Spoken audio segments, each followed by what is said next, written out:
Assalamualaikum warahmatullahi wabarakatuh.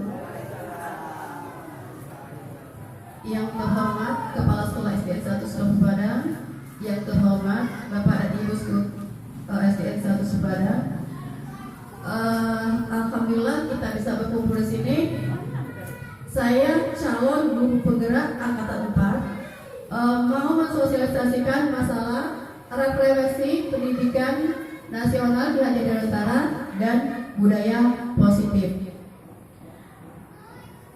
Salam dan salam kita panjatkan kehadiran Allah SWT kepada Nabi kita Nabi Muhammad SAW atas berkah rahmat dan Tuhan juga kita dapat berkumpul di sini.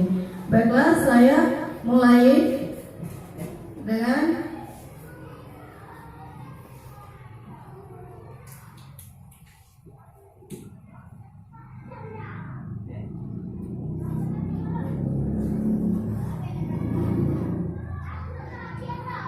refleksi filosofis pendidikan di Hajar Dewantara. Selama ini kita mengenal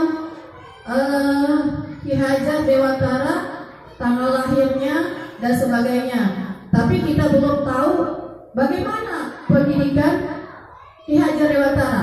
Di mana pendidikan Ki Hajar Dewantara ini setelah dicermati, ini akan menuntut kita untuk kurikulum 2022.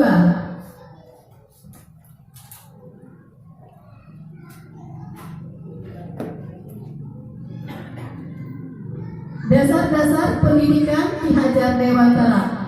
Dasar-dasar pendidikan Ki Hajar Dewantara itu ada beberapa poin. Dasar-dasar pendidikan Ki Hajar Dewantara.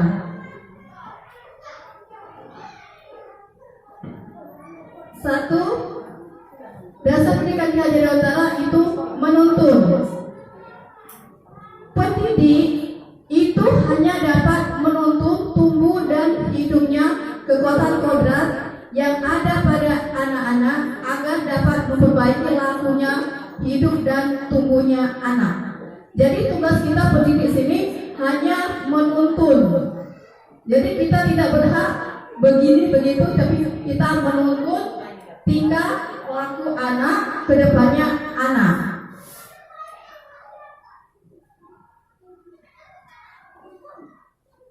Nah, ini juga kita tahu dasar pendidikan Ki Hajar Dewantara sepertinya sudah berbayar ing ngaso suntulodo, ing matyo mangukaso, tukuri handayani. Ing ngaso tulodo itu kita yang di depan memberikan teladan, yang di tengah memberikan motivasi, dan tukuri handayani yang belakang tinggal mengikuti.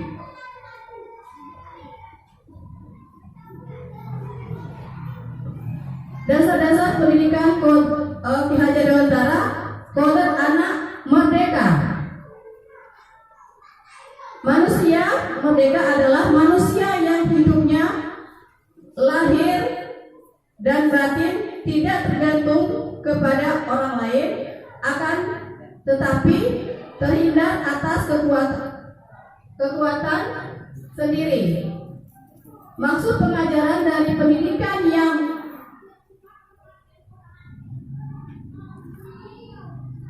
untuk pendidikan kehidupan kebersamaan ialah memerdekakan atau manusia sehingga bagian dari persatuan rakyat. Maksudnya merdeka di sini anak dituntut merasa merdeka dalam belajar. Ya, anak merdeka dalam belajar. Jadi ketika di kelas anak itu merasa aman, nyaman, tentram. Nah, itu yang dimaksudkan merdeka.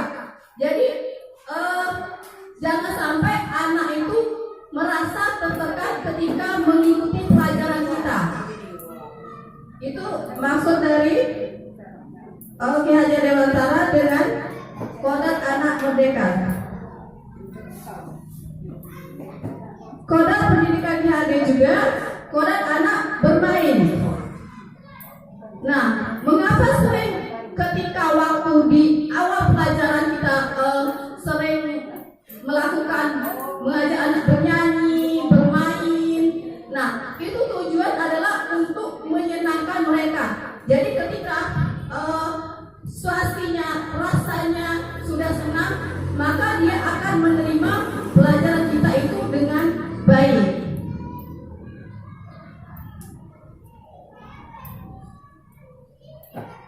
Pendidikan yang berpihak pada anak.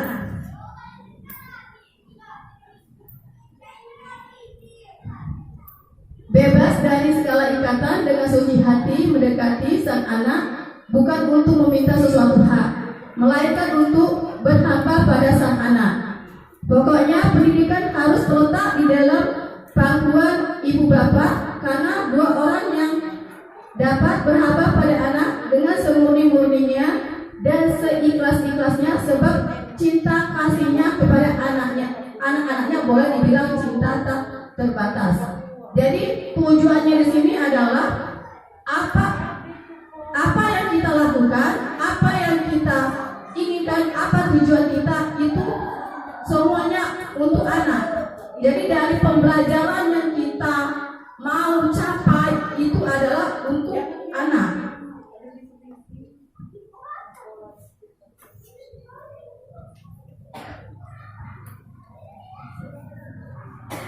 Dasar-dasar pendidikan KHD bukan tabur rasa. Anak bukan kertas kosong yang bisa digambar-gambar sesuai keinginan orang dewasa. Anak lahir dengan kekuatan kodrat yang masih sama-sama. Tujuan pendidikan adalah menunjukkan, memfasilitasi, membantu anak-anak untuk menekankan garis sama-sama agar dapat memperbaiki untuk menjadi manusia seutuhnya. Di sini ada cerita dari Ki Hajar Dewantara. Mengapa Ki Hajar Dewantara pendidikan mengatakan bukan tabur rasa?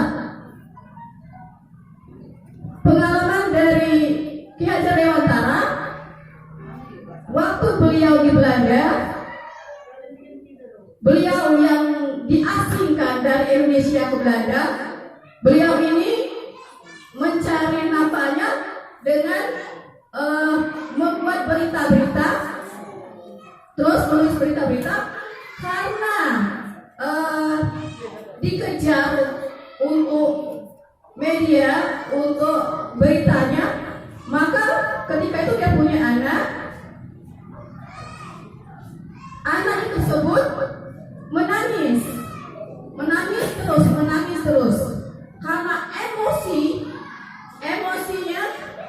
Jadi anak itu dikeluarkannya dari pintu, dari jendela. Ki Hajar Dewantara terus menulis, tapi ketika beliau melihat di kaca, di sana lagi hujan salju. Apa yang terjadi? Beliau berlari sekencang-kencangnya melihat anaknya yang kena salju. Waktu itu dingin beku. Sampai beliau mengatakan, kamu nanti saya banggakan, nak. Nah, inilah menjadi pembelajaran KHD yang tabur rasa ini. Dia mengambil dari pengalaman sendiri apa yang terjadi pada anaknya.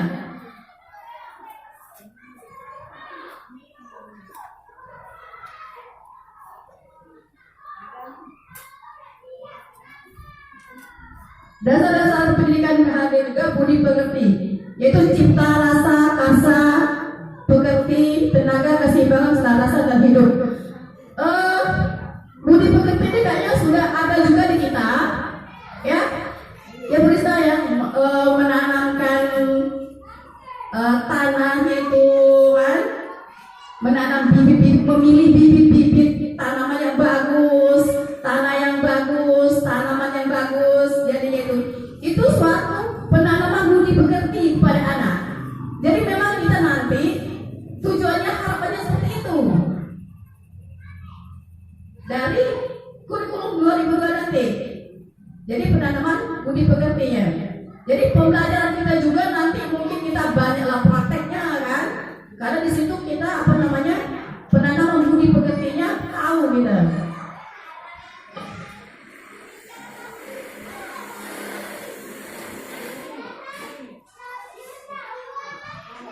Yang 6, dasar pendidikan hadir tukang kebun kehidupan.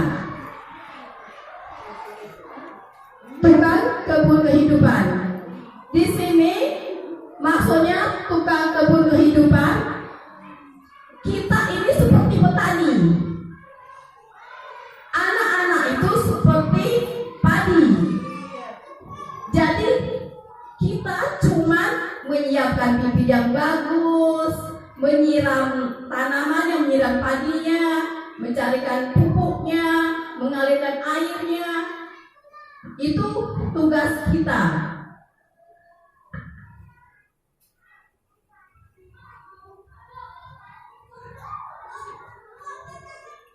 Ini referensi filosofi pendidikan Ki Hajar Utara, kuncinya itu masa depan murid yang humoris, penuh kasih sayang, hati yang bersih, jujur, yang selamat dan bahagia.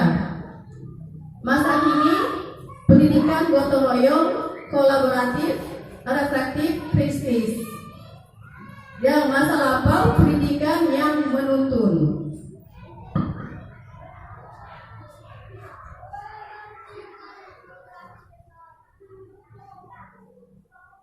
Baiklah, untuk refleksi filosofis sudah selesai. Kita lanjutkan dengan nilai-nilai dan peran guru penggerak.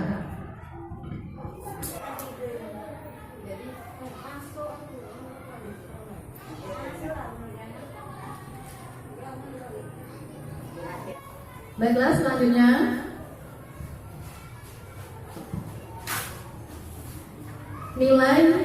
nilai dan peran guru penggerak. Jadi di sini kami mempunyai peran sebagai guru penggerak.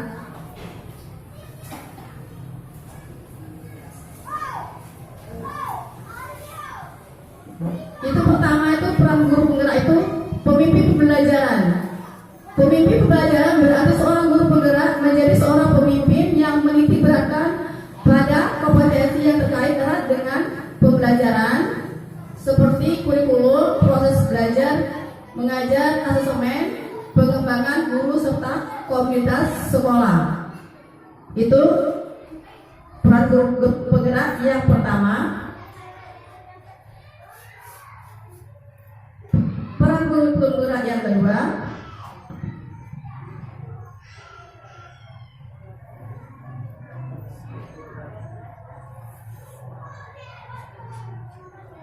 komunitas praktisi.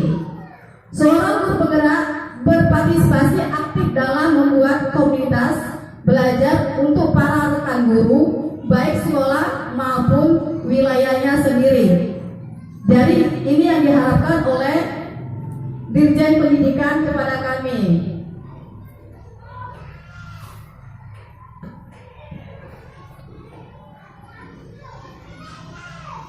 Coach bagi guru lain. Jadi seorang guru penggerak juga harus mampu merefleksikan hasil pengalamannya sendiri serta guru lain untuk dijadikan poin peningkatan untuk pembelajaran. Nah, di sini sudah jelas merefleksi. Yang ini masuk merefleksikan, memberikan pengalaman saya kepada guru-guru, terutama di sekolah saya sendiri berarti. Terus ya. Terus kalau yang ketiganya, kolaborasi antar guru. Jadi seorang guru penggerak diharapkan mampu memetakan para pemangku kepentingan di sekolah serta luar sekolah, serta membangun dialog antar pemangku kepentingan tersebut. Nah, di sini pemangku kepentingan kepala sekolah, ibu guru sekalian di sini, staf TU seluruhnya, dengan komite, dengan kepala desa, masyarakat di sini, dengan wali kelas. Selanjutnya, kepemimpinan murid. Peran seorang guru penggerak berarti membantu para murid untuk belajar, juga mendidik karakter murid sekolah. Itu poin peran guru penggerak.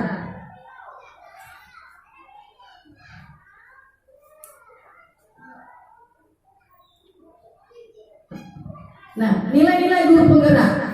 Nilai-nilai guru penggerak ini diharapkan mandiri. Seorang guru penggerak mampu senantiasa mendorong dirinya sendiri untuk melakukan aksi serta mengambil tanggung jawab atas segala hal yang terjadi pada dirinya. Ini harus ya, ketika kita down harus memotivasi diri sendiri. Ya beri saya, belum macam mana dari belum kemarin kan? Harus memotivasi diri kita sendiri kan? Nah, semoga guru-guru seperti di sini juga seperti itu, memotivasi diri kita. Terus refleksi, seorang guru penggerak mampu senantiasa merefleksi dirinya. Jadi walaupun tidak saya merefleksikan, kita semua di sini harus merefleksikan diri kita sendiri biar kemajuan pendidikan. Terus yang selanjutnya kolaboratif. Seorang guru penggerak mampu senantiasa membangun hubungan kerja yang positif terhadap seluruh pihak pemangku kepentingan yang berada di lingkungan sekolah ataupun di luar sekolah. Ini sudah jelas ya. Kita harus berkolaborasi. Saya kalau saya maju sendiri apa artinya saya? Jadi saya perlu dukungan juga dari rekan guru-guru SD 1 Seluruh Padang ini. Kepala sekolah, guru-guru, staf, TU, operator, semuanya di sini tuh sangat membantu. Sangat dukungannya sangat saya perlukan. Di sini kita saling berkolaborasi sehingga kemajuan SD 1 Seluruh Padang bisa maju.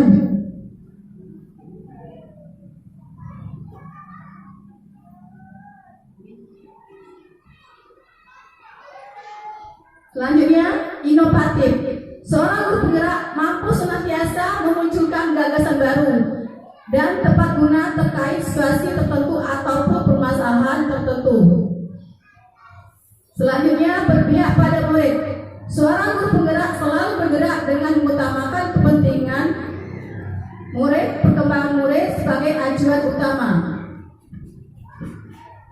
Yang berpihak pada murid, setiap tingkah laku kita itu harus sekarang ini berpihak pada murid.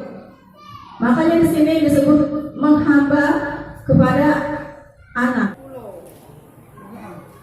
Profil pelajar Pancasila.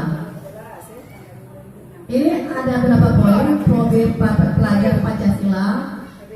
Itu yang pertama, beriman dan bertakwa kepada Tuhan Yang Maha Esa dan berakhlak mulia. Kedua, mandiri. Ketiga, benaran kritis.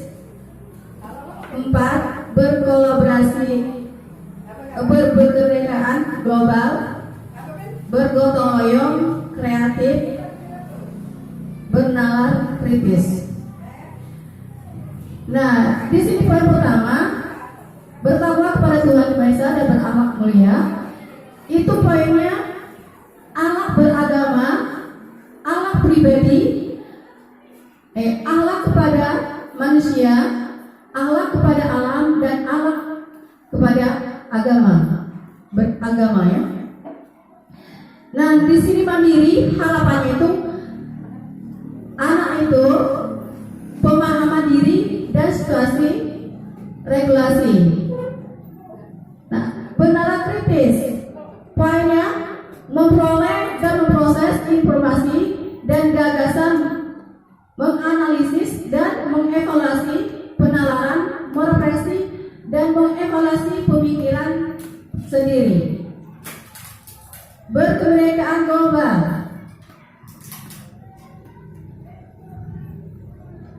Ini kebinekaan global, mengenal dan menghargai budaya, komunikasi dan interaksi antar budaya, refleksi dan tanggung jawab terhadap pengalaman kebinekaan, berkeadilan sosial. Ini terus selanjutnya bergotong royong. Itu indikatornya kolaboratif dan kepedulian. Kreatif itu menghasilkan gagasan orisinal, menghasilkan karya dan tindakan yang orisinal, memiliki keluasan berpikir dalam mencari alternatif solusi permasalahan. Nah, inilah yang dimaksud profil pelajar Pancasila. Harapan ke depan kita seperti ini, pelajar-pelajar kita ini.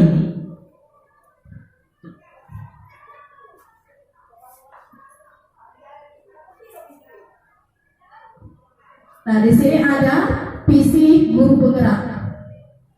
Tujuan visi yaitu untuk mencapai perubahan yang lebih baik dan kondisi.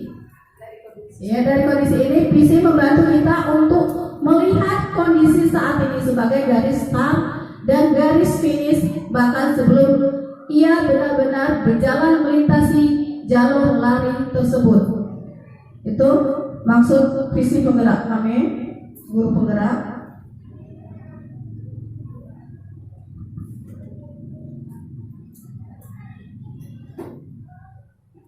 Di sini ada penyelesaian masalah. Setiap penyelesaian ini untuk kita belajar membuat keyakinan kelas.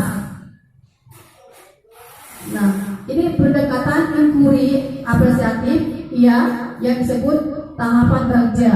Jadi ketika kita mau membuat keyakinan kelas, ini tahap-tahapannya itu berpertanyaan. Di tahap ini Anda merumuskan pertanyaan sebagai penentuan penelusuran terkait perubahan apa yang diingin atau impikan. Jadi kita tuh di kelas itu punya keinginan apa? Terus gali mimpi. Pada tahap ini Anda dapat menyusun narasi tentang kondisi ideal apa yang diimpikan dan diharapkan terjadi di sekolah. Jadi kalau bertanya kita guru, berarti harapan dan impian kita itu apa yang ingin dicapai dari anak kita. Ambil pelajaran. Pada tahap ini mengumpul berbagai pengalaman positif yang telah dicapai di sekolah. Pelajar apa yang dapat diambil hal positif tersebut.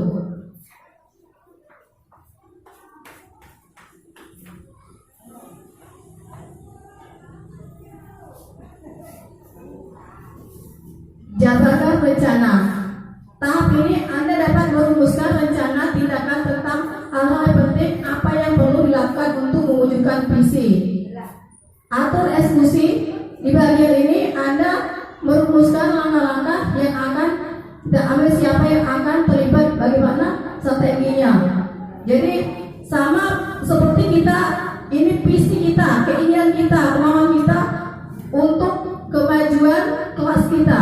Tapi kalau untuk visi sekolah itu tugas dari kepala sekolah.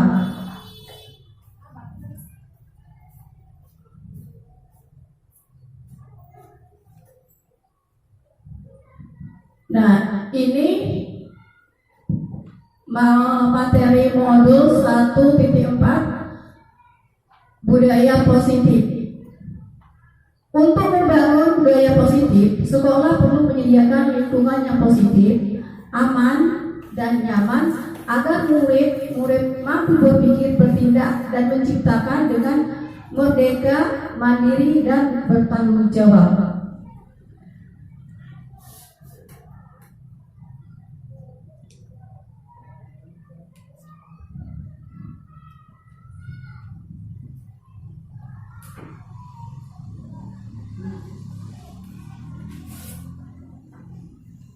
Dari Dr. William untuk beberapa miskonsep tentang kontrol itu maksudnya jadi disiplin, terus di kontrolnya itu kan kita ini sering, nah ini ilusi guru mengontrol murid. Pada dasarnya kita tidak dapat memaksa murid untuk berbuat sesuatu jikalau murid tersebut memilih untuk tidak melakukannya. Walaupun tampaknya kita sedang mengontrol perilaku murid tersebut, hal ini karena murid tersebut sedang mengizinkan dirinya dikontrol. Jadi kita itu, jika anak tidak mau, tidak bisa kita memaksanya. Terus ilusi bahwa semua penguatan positif efektif dan bermanfaat. Penggunaan positif atau wujudkan adalah bentuk kontrol segala usaha untuk mempengaruhi murid agar mengulangi perilaku tertentu. Kemungkinan murid tersebut akan menyadari dan mencoba untuk menolak bujukan kita, atau bisa jadi murid tersebut menjadi tergantung pada pendapat guru untuk berusaha. Ilusi bahwa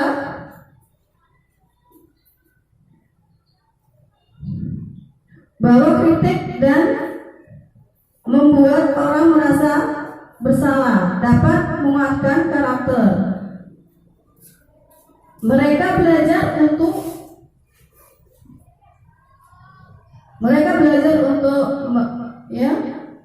dialog diri yang negatif. Kadang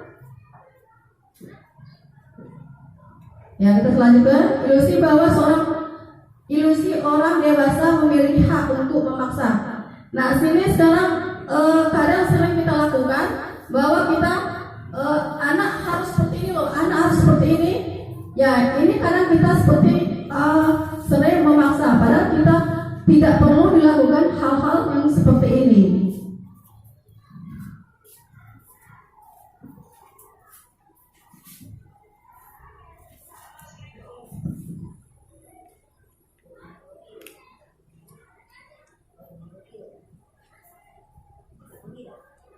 Ini makna kata disiplin. Makna kata disiplin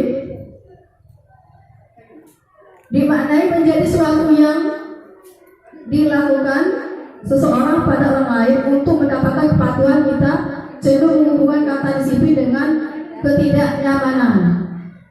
Bapak pendidikan kita, Ki Haji Dewantara, menyatakan bahwa di mana ada kemerdekaan, disitulah harus ada disiplin yang kuat. Disiplin itu bersifat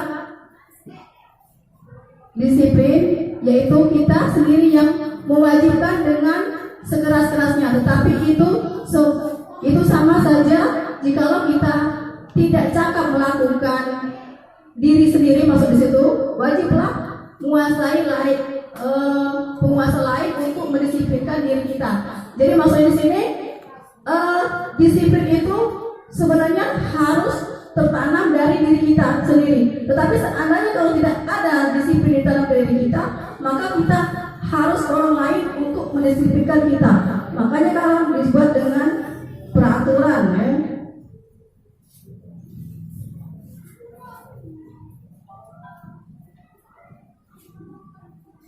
Ini ada pertanyaan pemantik. Mengapa keyakinan kelas? Mengapa tidak peraturan kelas saja? Mengapa adanya keyakinan kelas penting untuk terbentuknya sebuah budaya positif? Bagaimana mewujudkan sebuah keyakinan kelas yang efektif? Nah, di sini keyakinan kelas, nilai-nilai kebajikan atau prinsip-prinsip universal yang disepakati bersama secara universal, lepas dari latar belakang, suku, negara, bahasa, ataupun agama.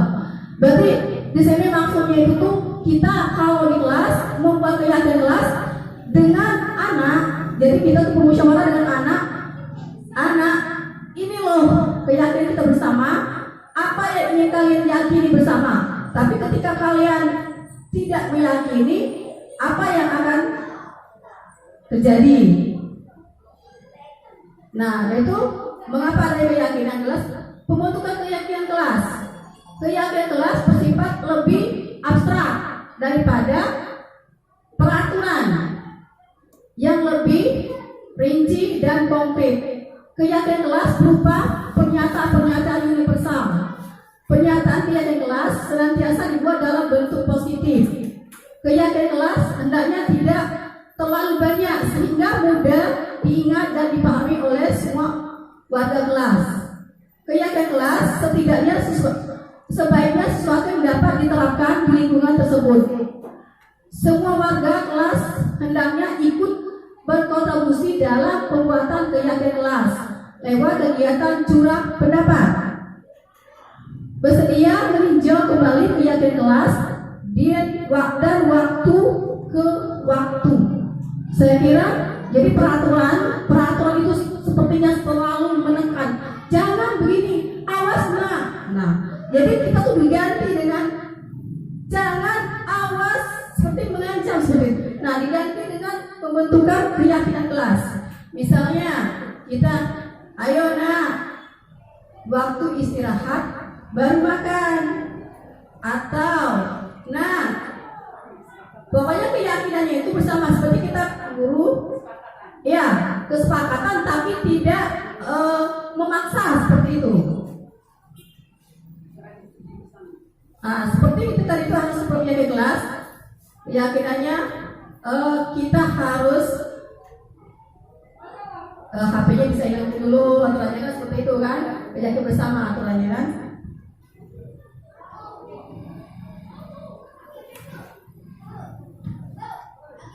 Lima posisi kontrol. Di sini 5 posisi kontrol di sini. Ini adalah 5 cara ketika kita menghadapi kasus anak. Jadi kita ini kompleks, kita ini sekolah kita ini banyak kasus-kasus anak kita bermacam-macam. Jadi berapa kata anak pasti permasalahannya berbeda-beda. Ini adalah cara-cara mengontrol anak. Yang dilakukan di sini ada berapa kan? Ada beberapa pertanyaan di sini. Nah, kalau seandainya hukuman itu kalau dilakukan jika sudah tidak ada lagi cara lain, mungkin akan ada cara hukuman. Terus ini ada membuat orang merasa bersalah. Pada posisi ini biasanya guru akan bersuara lebih lembut. Membuat orang merasa bersalah, akan menggunakan keheningan yang membuat orang lain merasa tidak nyaman, bersalah atau rendah diri. Kata-kata yang keluar dengan lembut akan seperti, ibu sangat kecewa sekali dengan kamu. Nah, ini kata-kata kita menghadapi siswa. Nanti kita praktekkan coba ya.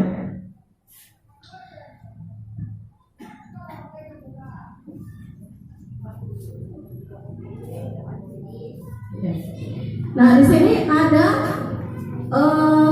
teman. Posisi teman, guru bisa negatif ataupun positif.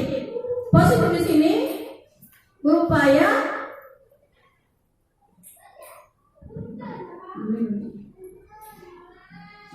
kata-katanya ayo bantulah demi Bapak ya.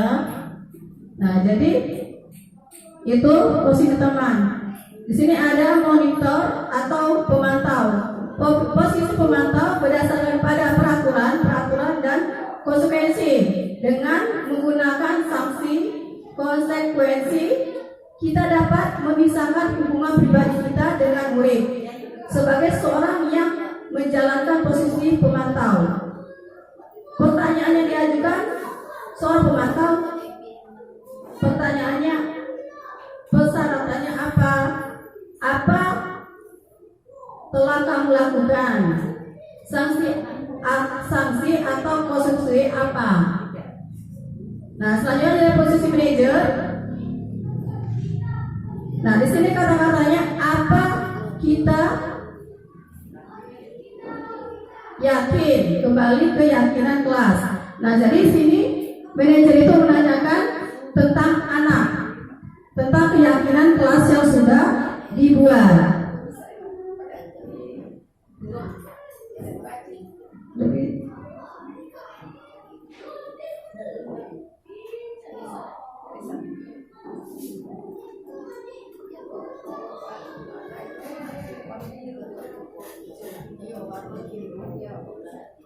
Selanjutnya itu ada restitusi. Restitusi itu ini juga permasalahan kasus, juga permasalahan anak-anak juga ini. Ini kan cara menemukan disiplin positif pada murid. Restitusi adalah proses menciptakan kondisi bagi murid untuk memperbaiki kesalahan mereka sehingga mereka bisa kembali pada kelompok mereka dengan karakter yang lebih kuat. Di sini ada ciri-ciri restitusi yang membedakan dengan program disiplin lainnya. Restitusi bukan untuk menebus kesalahan, namun untuk belajar dari kesalahan. Ketika murid berbuat salah, guru tidak mengarahkan untuk menebus kesalahan dengan membayar sejumlah uang. Memperbaiki murid yang berbuat salah fokus pada tindakan untuk menebus kesalahan dan menghindari ketidaknyamanan secara eksternal ya.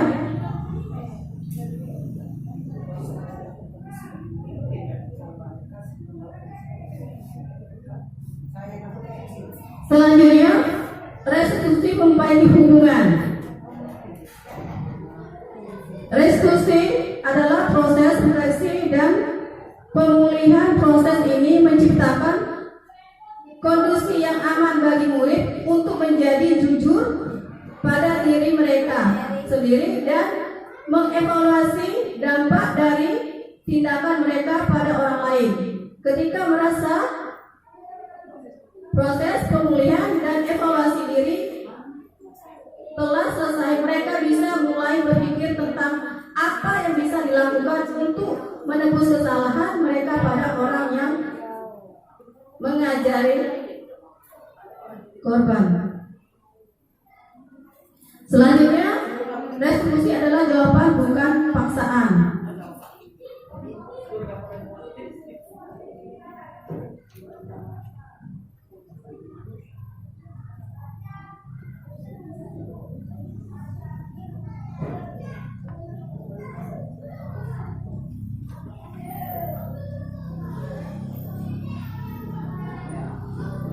Ini ada lagi restitusi perbaikan hubungan, ya.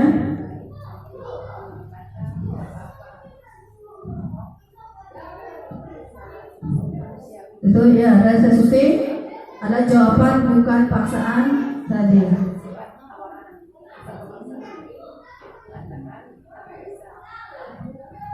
Jadi ada lagi restitusi menuntut untuk melihat ke dalam diri. Guru bisa bertanya kepada mereka, ya. Guru bisa bertanya, ini satu pertanyaan yang bisa kita lontarkan ketika anak melakukan kesalahan atau ada kasus apapun.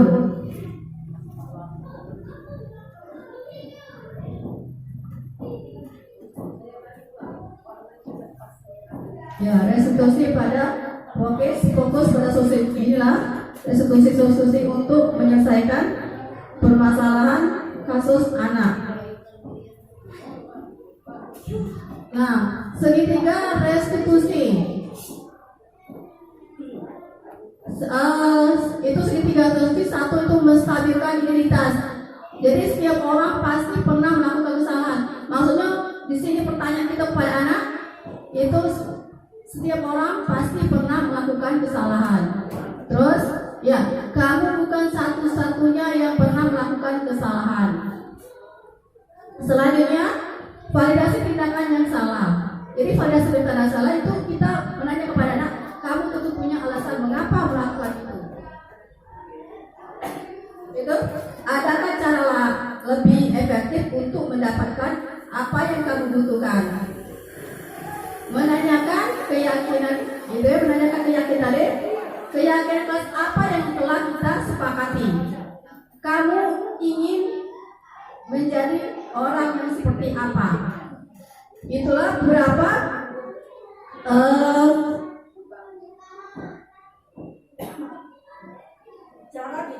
menyelesaikan kasus anak. Ini contoh kasus.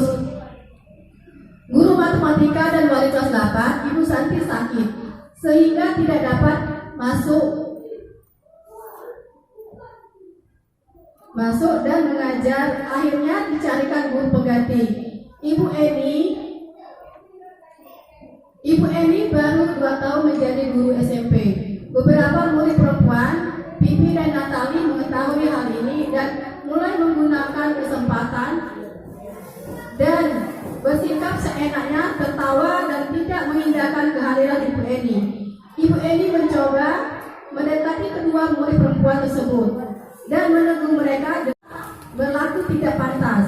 Mereka tetap tidak mengerjakan tugas dan malah mengobrol. Keesokan harinya, Ibu Santi memanggil Pipi dan Natali serta menanyakan tentang laporan Bu Eni. Bu Santi menanyakan apakah mereka bersedia melakukan restitusi. Pipi dan Natali sempat berdebat sedikit, namun pada akhirnya mengatakan akan meminta maaf. Ibu Santi menanggapi bahwa tindakan itu boleh saja dilakukan kalau mereka ingin melakukannya, dan menanyakan kembali apa yang mereka bisa lakukan dengan restitusi. Baik Pipi maupun Natali mengakui perilaku mereka tidak sesuai dengan keyakinan kelas. Keduanya mengusulkan bagaimana kalau mereka mengadakan sebuah diskusi kelas dengan teman-teman sekelasnya tentang bagaimana sikap menghormati, serta mengusulkan mengirimkan email kepada Ibu Eni tentang keputusan mereka tersebut. Mereka pun akan memberitahukan Ibu Eni bahwa mereka akan mengusulkan kepada kepala sekolah agar kali waktu ketidakhadiran guru agar Ibu Eni yang menggantikan, dan pada kesempatan itu mereka dapat menunjukkan sikap yang lebih baik. Nah, ini adalah salah satu contoh kasus. Ya. Nah, kasus ini kita bisa di sini kami tugaskan menyelesaikan kasus ini. Jadi restitusi apa yang kami pakai ketika mengetahui restitusi apa yang dipakai Ibu Santi untuk menyelesaikan masalah ini, sehingga anaknya bisa mengaku kesalahannya, menyadari kesalahannya, dan mereka bisa merefleksi dirinya sendiri bahwa apa yang dilakukannya itu salah. Ini adalah contoh kasus dan cara penyelesaiannya.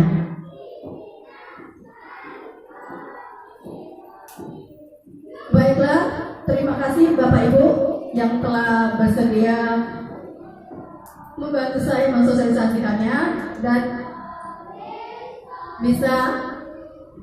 semoga bisa mengerti apa yang saya jelaskan sampai saya sosialisasikan.